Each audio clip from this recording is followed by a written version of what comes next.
महापालिकेच्या मध्यवर्ती इमारतीमध्ये आपण एक स्वीप नगरी च्या नावाने एक दालन तयार केलेलं आहे. त्या ठिकाणी येणाऱ्या प्रत्येकाला एका डिजिटल बोर्डवरती साईन करून मतदान करण्याची प्रतिज्ञा घेत आहोत. त्याचबरोबर या ठिकाणी 15 सेल्फी पॉईंट 15 तारखेला मतदान असल्यामुळे आपण केलेले आहेत. त्या ठिकाणी सुद्धा अनेक जण सेल्फी घेत आहेत, संकल्पपत्र भरून देत आहेत.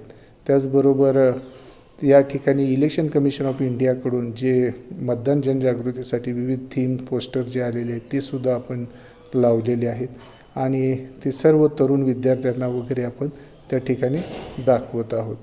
मला निश्चित खात्री आहे की 2026च्या या निवडणुकामध्ये आपला टर्नआउट निश्चितपणे 70% पुढे जाईल. माझ्या अहिल्यानगरवासियांना विनंती आणि आव्हान आहे की आपण जास्तीत जास्त मतदान करावे. हे आपले राष्ट्रीय कर्तव्य आहे. मतदान कोणालाही आपण करा, परंतु आपण मतदान केले पाहिजे.